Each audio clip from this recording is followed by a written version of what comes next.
This is Pet Life Radio. Let's talk pets.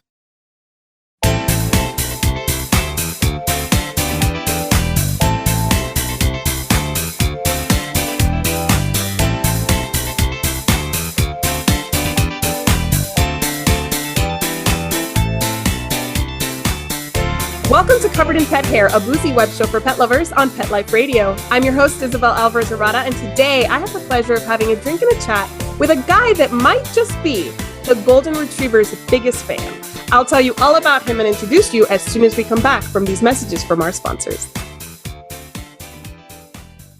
How many of you have pets? My hand's raised. Now think about how lucky you are to have such a sweet little pet in your life, and that pet is lucky to have you too. But unfortunately, there are countless pets out there that don't have a home to call their own. However, Bob's from Skechers is trying to change that. So we developed Bob's for dogs and cats to help pets in need. With every purchase of adorable Bob's footwear or fun, stylish apparel, or even the cutest Bob's pet accessories, Skechers makes a donation to Petco Love to help save shelter pets. And with your help, we've already saved the lives of over 1 million pets and raised over $7 million. So while you're getting style and comfort with features like Skechers' famous memory foam cushioning, you're also helping to save an adorable pet in need and helping another lucky owner be connected with a future best friend and companion, because happiness is having a loving pet by your side. Find Bob's at a Skechers store, Skechers.com, select Petco locations, or wherever stylish footwear is sold. Let's Talk Pets on PetLifeRadio.com.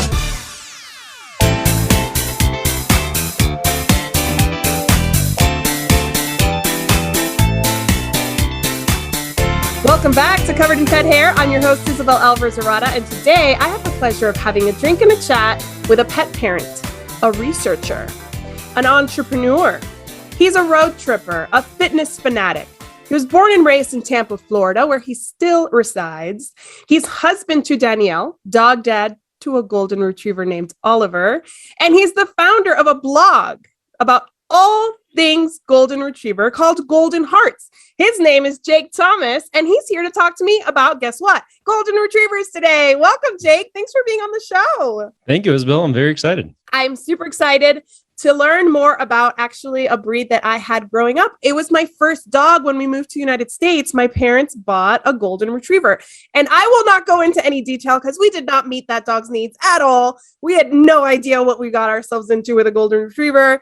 He was an outside dog. He should have been an inside dog, but I will tell you this, that the pictures of him as a puppy will forever melt everybody's heart because, God, golden retrievers are the cutest puppies in the world. Mm-hmm. Absolutely. How old is Oliver? Oliver is 3. He just turned 3. We actually share the same birthday. When is that? It's July 2nd. So I called the breeder. Cancers? You're both Cancers? Yes.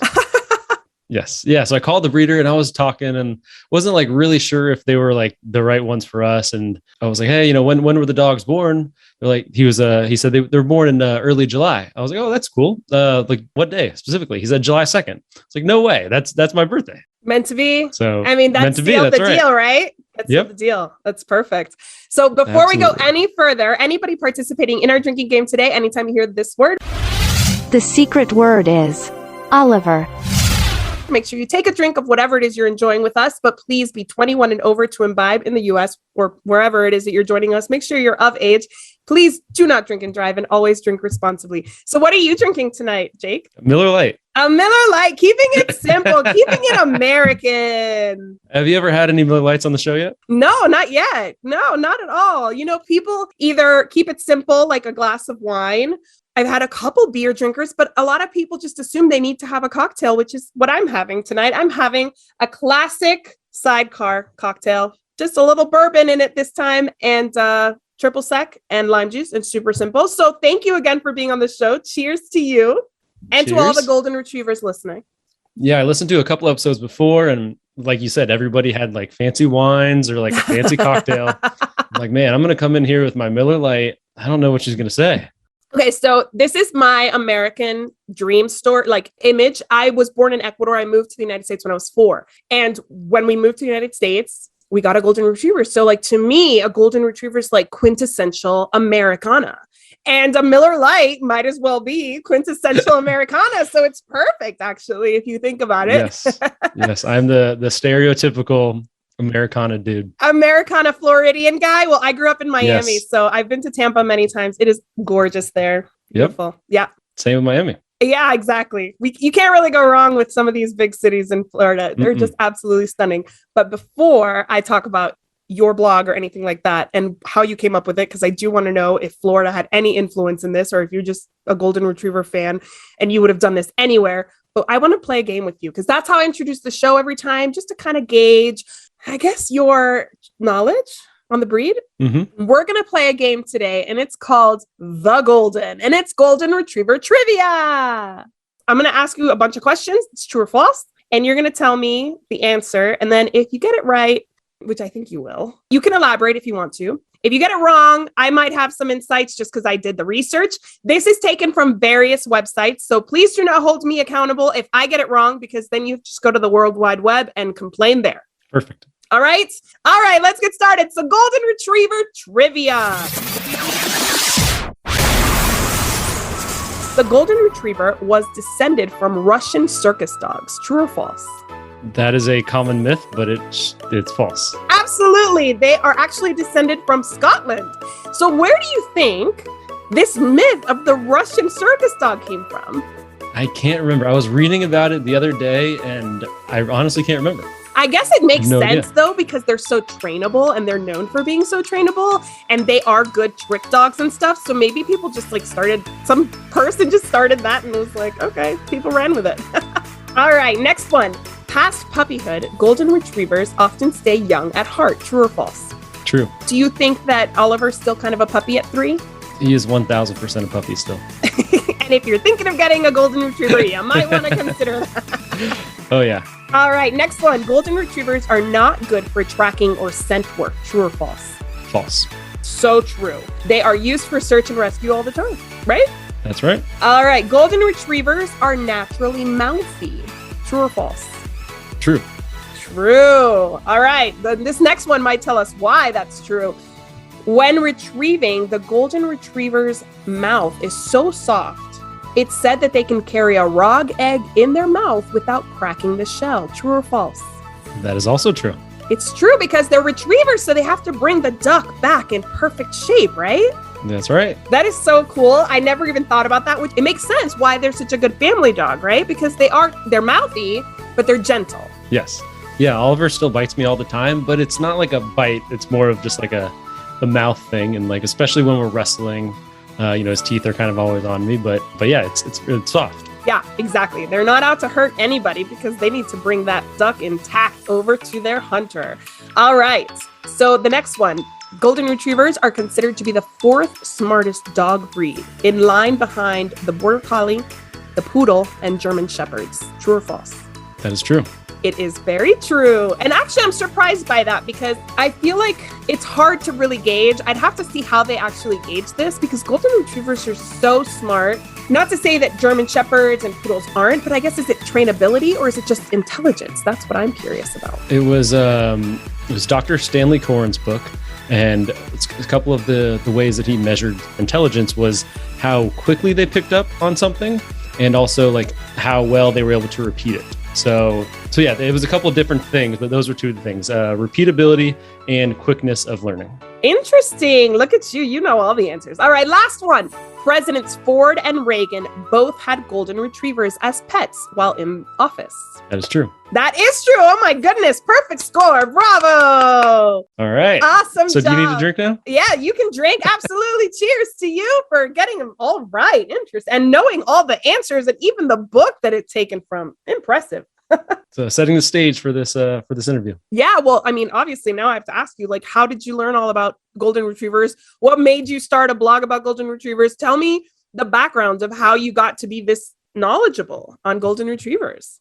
Yeah, so my wife, obviously we're obsessed with Goldens, and Sounds like my it. wife, that's a given. Yeah. So she has I think like 5 golden retriever shirts, and she kind of rotates them. Those are her weekend shirts.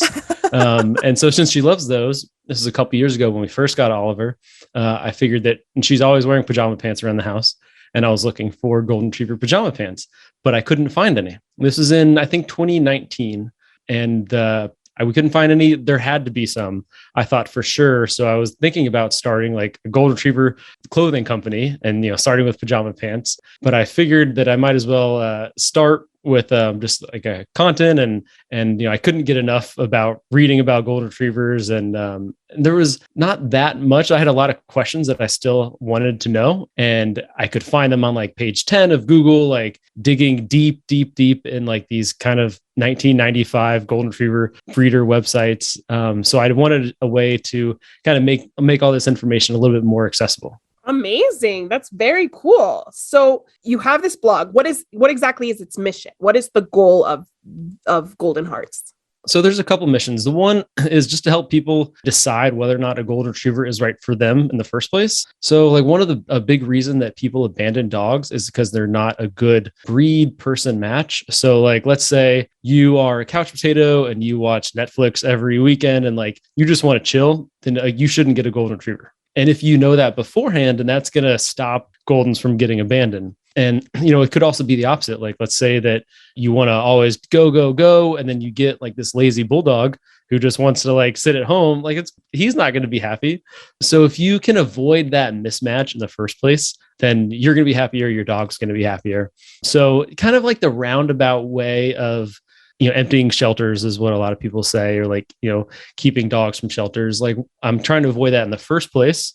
And then also there's a lot of stuff about how to raise golden retriever puppies. I've hired a dog trainer to talk about some of the deeper things like barking and anxiety so that people don't have to give up their golden retrievers. So just trying to let people enjoy these dogs as much as they can and trying to do what's best for the breed as well. That's amazing. That is super, super cool. I think that it's so important for people to have resources. And now that we have the internet, right? It's so nice to be able to find these resources, but sometimes they don't exist or they're not like updated. They might be like something that somebody started and abandoned 10 years ago. So it's nice to see. How often do you update your blog? Right now, a couple times a month. So I got to go through spurts. Like I'll, come up with a bunch of ideas or like talk to people and say, okay, this is what needs to be written. So then I'll write a couple a month and then I'll take like a month or two off. And then I also have a YouTube channel as well. Oh, cool. And it's kind of the same. Just talking, seeing what needs to be said and then and just hopefully delivering on that. That is awesome. Do you document Oliver's life on social media at all? Not as much as I should. I am terrible at social media. You can't do it all though. It's fine. I was just wondering. I was just curious because I was looking online and I was looking at your blog, and your blog is fantastic. And we're going to talk about a survey you did when we come back from these messages from our sponsors. But I saw so many resources, and it really looks like something that's really well established. That has a lot of really good tips. And it's something that even if you're only updating once or twice a month, even if you skip a month, what's already there is really so it's like a wealth of knowledge. So definitely we'll provide all those links and comments and all those links for Pet Life Radio. But right now we need to take a break and we'll come right back to talk more about golden retrievers. Sit tight. Take a bite out of your competition. Advertise your business with an ad in Pet Life Radio podcasts and radio shows. There is no other pet-related media that is as large and reaches more pet parents and pet lovers than Pet Life Radio. With over 7 million monthly listeners, Pet Life Radio podcasts are available on all major podcast platforms, and our live radio stream goes out to over 250 million subscribers on iHeartRadio, Odyssey, TuneIn, Stitcher, and other streaming apps. For more information on how you can advertise on the #1 pet podcast and radio network, visit PetLifeRadio.com/advertise today. Let's talk pets Let's talk pets on Pet Life Radio. Pet Life Radio. PetLifeRadio.com.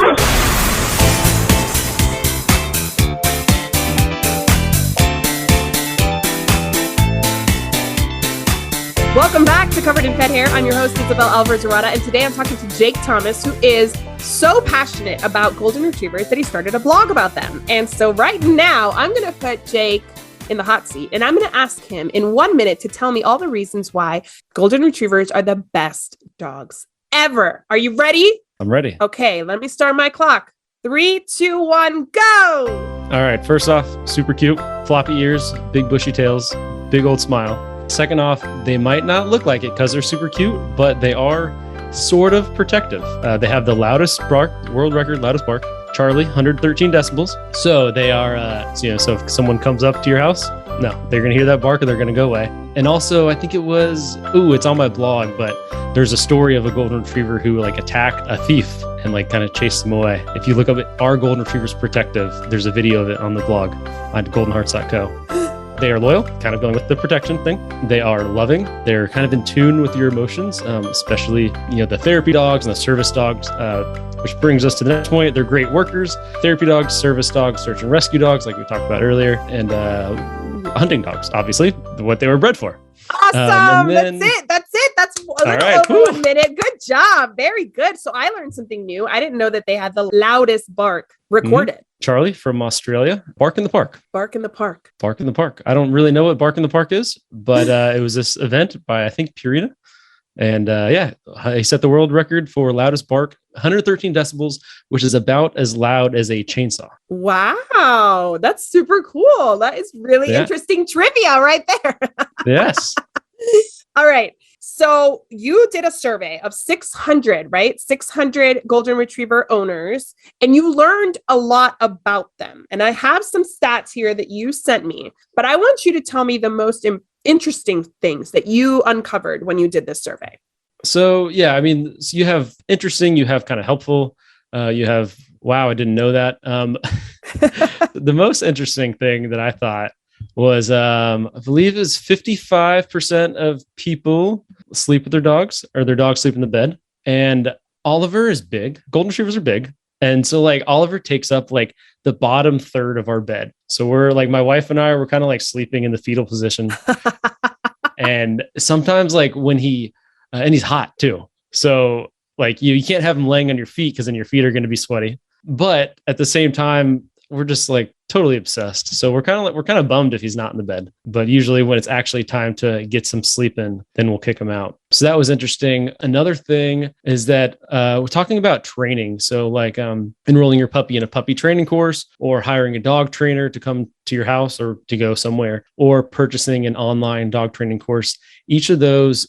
So I asked people, did they do those things? And if they did they find it helpful? And I think it was 89% of them or more found them helpful. So if you are struggling with something with your dog, then there is help. You don't have to abandon them, like we talked about earlier. You don't have to just like kind of struggle with it and hopefully it passes one day. There is help. It does work. So you don't really need to deal with the problem. Something you can do about it. You know what? That brings me to my next question. Do you connect a lot with other golden retriever owners? Like, because that would be a good resource to find a trainer maybe in your area, or like a class that might work for somebody. Do you have like an online community or a local community? Yeah. So, I mean, that's the problem. It would have to be local. Well, if you were doing an in-person thing, it would have to be local. I have readers from all over the world. So kind of my network, I've got 2 trainers that I usually like refer to people. I'm not a trainer. I'm just a dog enthusiast, or golden retriever enthusiast in particular. But I'll reach out, and I know a couple of trainers that do like online consultations, and I've hired them myself, because Oliver isn't perfect. I'm not perfect. And, it's just been super helpful for them to say, hey, he's doing this. It's really your fault because you're doing this. Oh, it's always the owner's fault. It's always our fault, humans' fault, for sure. Yeah. So no, I don't have any local stuff, but when people email me and they ask me questions, usually I send them over to a trainer who does online consultations or has like a better, more behavioral focused blog than I do. Oh, very cool. That's awesome. And if you want to give me links to those people, I'm happy to include them in like the video description. Cool. So tell me about breeders. Is there a way to find a really truly reputable breeder? Do you have any tips for somebody who might want to get a dog from a breeder? And then after that, I will ask you about rescues. So let's focus on breeders for now, and then we'll talk about that. Cool. So we found ours from this was before Golden Hearts, before I really started kind of nerding out about all this stuff. But we asked around and we asked people, hey, you're happy with your dog. Where did you get your breeder? And I'm allergic to some dogs. So this guy at my church had a golden retriever. And so I went over to his house And I like grabbed his dog and just like, put my face in him. What we do, and like of course. got all the golden retriever fur all over me. And my wife and I are driving home and she's like, "How are you feeling?" And I'm like, "I feel fine. This is good." Like I'm not allergic to golden retrievers. I am allergic to labs a little bit. And I think doodles as well. I know people say like doodles are hypoallergenic, but I don't know. I don't know what it is about golden retrievers, but I'm not. And I tested it. I went over to his house and I loved his golden retriever. And I was like, "Hey, where did you get yours?" So that's how I found mine. But what you really want is like a golden retriever, like nerd, like someone who like either hunts with their goldens or or shows them or is like a therapy dog. You don't want someone who's just like kind of in it, like just for the money. You just like someone who wants to better the breed, who really cares about their personality. And you do that by talking to them. Reviews are okay, but they should be able to tell you like, "Hey, this is why we breed them. This is what they're bred for." And then also there's so many golden retriever Facebook groups where if you just like look up breeder, people will tell you where they got their dog. And then you can kind of stalk them a little bit to see like, if they've posted about like, "Hey, I got my golden retriever from this breeder." And then a year later, "Oh, my golden retriever has hip dysplasia." Like, okay, I might not want to get my golden from your breeder.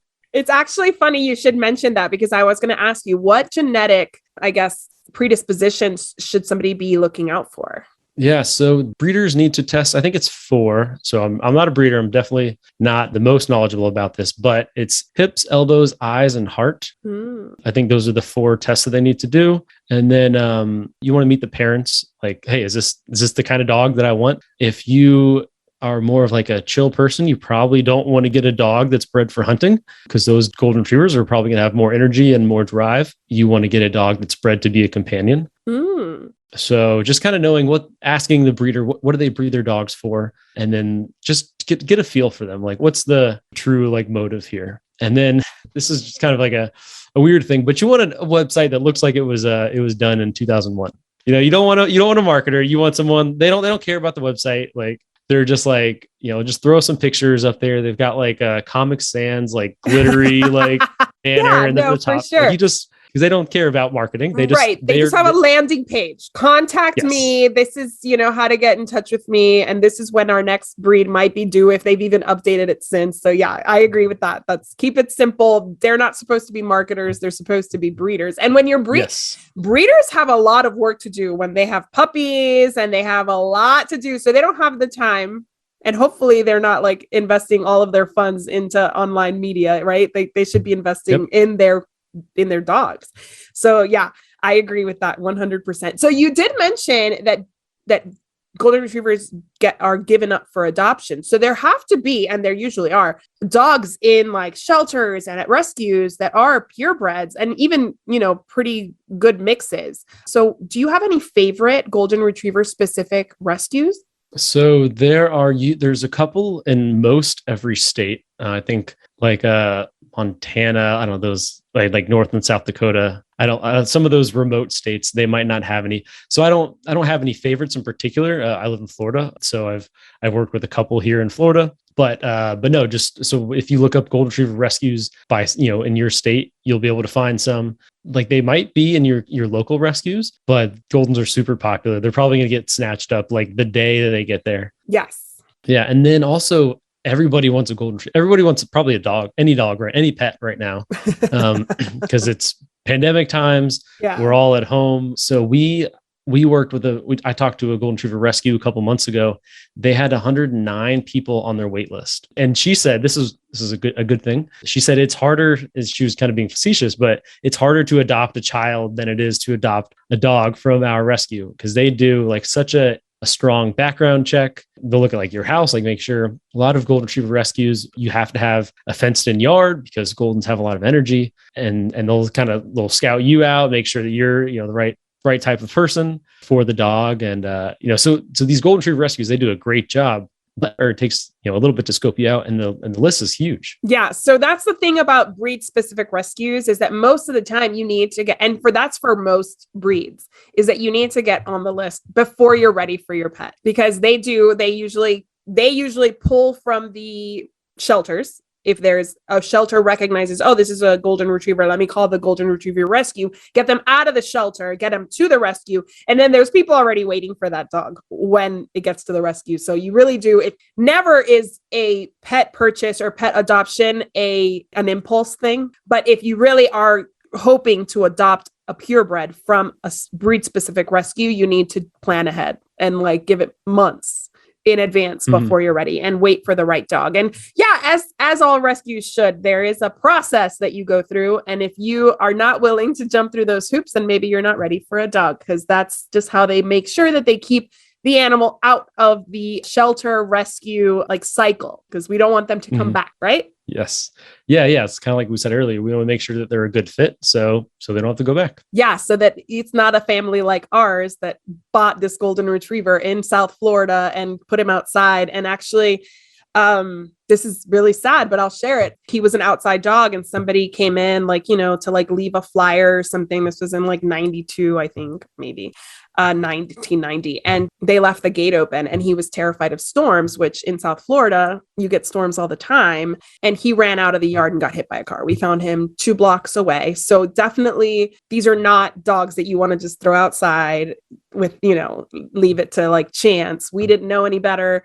We've learned so much since. I was 10 when he passed away. So definitely, it was a learning opportunity for everybody. And I remember my mom was so attached to him that every morning she would just open the door after he passed, open the door feeling all sorts of guilt because she thought he was safe in the yard with gates, and somebody just left the gate open and he was in the backyard. So nobody coming in would have known that there was a dog. So you can't really blame them either. There wasn't enough signs. It wasn't tied up. There were things we could have done to protect him better, but we didn't know. So definitely these dogs are dogs that need to be inside, especially if they have fear, noise phobias and things like that, like he did. We didn't have dog trainers back then or access to one that we would have known about, but it's not an impulse buy. And if you really are, have your heart set on one and you can't afford to buy one from a reputable breeder, then start putting your name on those lists. Oh yeah. Yeah. But people, you don't naturally know that if you've never had a dog, which is why Golden Hearts exists. So that you know that before.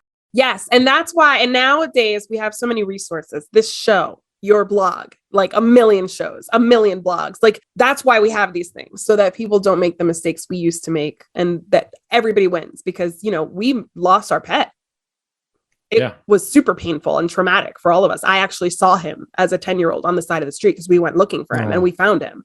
So it's super traumatic, something I wouldn't wish on anybody, but we didn't know. And now resources exist so that we know. And the rescues do a good job of making sure that these things don't happen. And that's why you have to cooperate with these processes, because that's what they're meant to prevent these tragedies. All right. So tell me about your blog. I'm going to obviously put the information everywhere, but tell me about it. How can people find you? How can they contact you if they have questions? Just tell me everything. Yeah. So it's goldenhearts.co. You can just look up Golden Hearts if you want. I know it's not a .com, so that might throw people off. But just the whole blog is to exist kind of like what we talked about earlier, just to make sure that a golden is right for you. And then if you do decide that a golden retriever is right for you, making sure that you're raising them kind of in the best way possible. I'm working on getting more kind of problem articles like anxiety and barking, kind of stuff that maybe people struggle with that's a little bit advanced. So I've hired a trainer to help me write that. So be on the lookout for that coming soon. Just goldenhearts.co. Also Golden Hearts on YouTube as well. There's more information on the blog, but the YouTube is up and coming, and it's growing as well. Awesome. Very, very cool. I will put all the links in the video description and provide them also for our listeners on Pet Life Radio. So here is to you. I want to toast to you and all the good that you're doing for the Golden Retrievers. This is really an awesome, awesome project you've taken on. Cheers. Thank you so much, Isabel. Cheers. Cheers. I also would like to propose a toast to our executive producer, Mark Winter, for making this show possible, and to our listeners on Pet Life Radio and our viewers on YouTube. Thanks for spending your time with us. Here's to a life covered in pet hair, because there's no better way to live. Cheers. To learn more about Covered in Pet Hair, please visit coveredinpethair.com or petliferadio.com. Thanks for watching, and we'll see you next time. Let's Talk Pets, every week on demand, only on PetLifeRadio.com.